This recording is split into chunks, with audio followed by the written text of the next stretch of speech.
So we went down there, and it's interesting. Those people, I don't know, it was exactly what I expected. It's nothing fancy, because obviously they're just ways to get around, but it was just kind of like being in on this big secret. And we only walked around one portion of the Main Street part.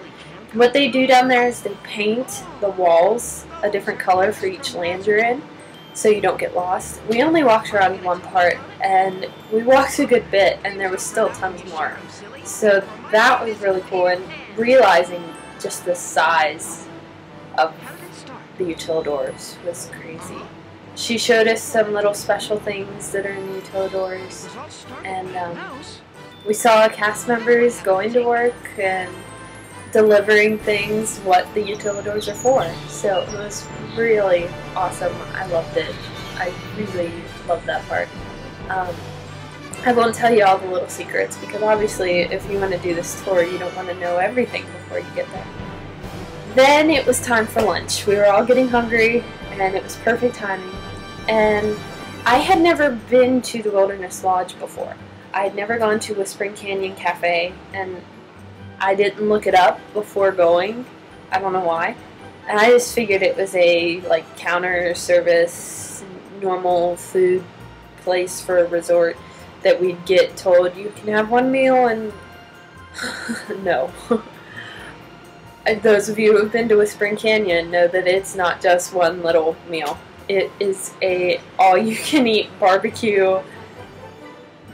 My goodness. We got barbecued chicken and ribs, and I can't even remember. There was so much food, and it was good. It was really good. So lunch was awesome, and I met some really awesome people on the tour. There was a couple that they were there from Pampered Chef. They had sold so much in the past few years or something that Pampered Chef was paying for their entire trip. And then there was one family who I kind of tried to talk to because they had kids that were around my age. And we started talking about the college program, and it turns out the boy was going to do it this coming spring. And so we talked a lot, but they had a family member come on the tour who worked for Disney.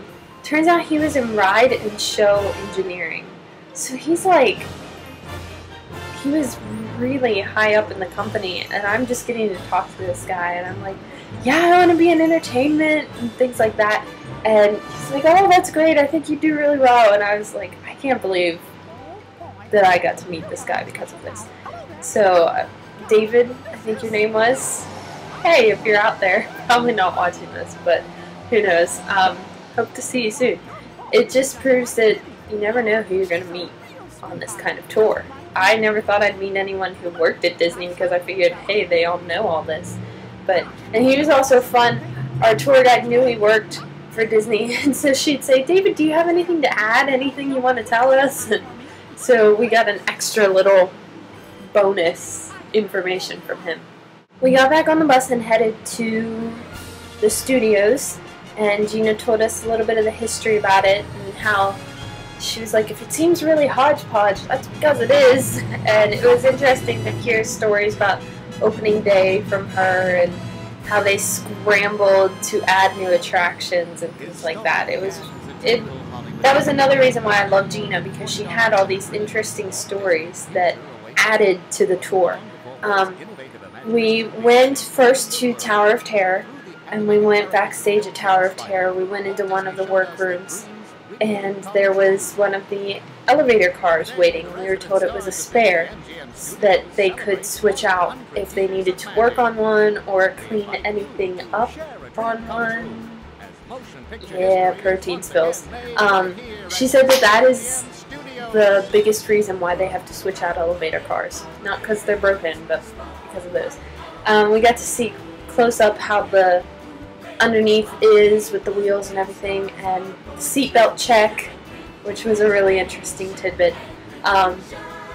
And we saw some of the guys that were in there working. It was really cool. So then we went back on the bus, and we went around to the main costuming department for all the resort. This was my second geek out moment. The first was the Utilidors. No, that was like that was probably my 50th geek out moment of the day, because it was just an awesome day. But we walked in and we stopped, and there were some costumes in the lobby, and they had these little half mock-ups, half-size mock-ups of the princess dresses from Celebrate a Dream Come True Parade, and I wanted to touch them really bad for some reason. And she was asking everyone which one was which, and she said one, and I went, this one? And I did two-finger Disney point just because I get in that habit. And she's like, yeah, that one. And then as we were walking further along, she looks back at me, and I had been answering lots of the trivia questions because I do my studies. I've probably studied Disney more than my major. And she goes, are you a cast member? I said, no, but I want to be. She said, I just wondered, because usually the point is the dead on. So that was a cute little moment I had. But we went in and we saw where some of the people designed the costumes. We saw designs for the pieces from the Festival of the Lion King, and on all the walls were renderings of different costumes that have been used in the past and are being used now. And I was in heaven, because wanting to be an entertainment cast member, you know, the costumes, and I make my own costumes. I make Halloween cosplay costumes. So being there was like, I was kind of going crazy, because I just wanted to be a part of everything in that building.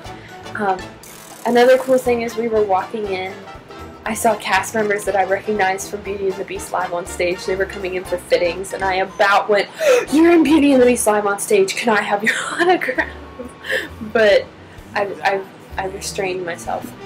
We went into the room where they make the show costumes, which is for parade performers and character performers and show performers. And again, I was in heaven, because I looked on one rack, there were petticoats that said Cinderella on the tag, so you knew that was Cinderella's petticoat. And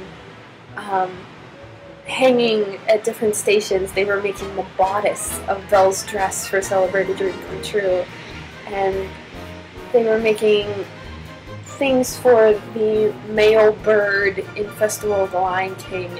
And I'm just walking around going, oh my gosh, this is awesome. This is so cool. And she explained how they make things, design things, and we got to walk around that room, and I had a moment where I kind of reached out to touch Belle's skirt, and I was right behind the tour guide, and I wasn't going to actually touch it. I mean, maybe I was, and Gina goes, no, we're not going to touch anything because it may have pins and things in it. I kind of went, oh, sorry. And they had on a dress form a fully made Ariel Celebrate a Dream Come True parade dress. You cannot believe the detail that is in that dress. You can't really see it when she's on the float because she's kind of covered and she's up so high, and seeing it up close, you cannot imagine the craftsmanship and the details that are in that dress. It's perfect. It's amazing. And there were like 3 skirts hanging there of it. It was really cool. That was probably my favorite part of the tour. I love Central Shops and I love the Utilidors, but seeing how everything was made and seeing it in production was just awesome for me.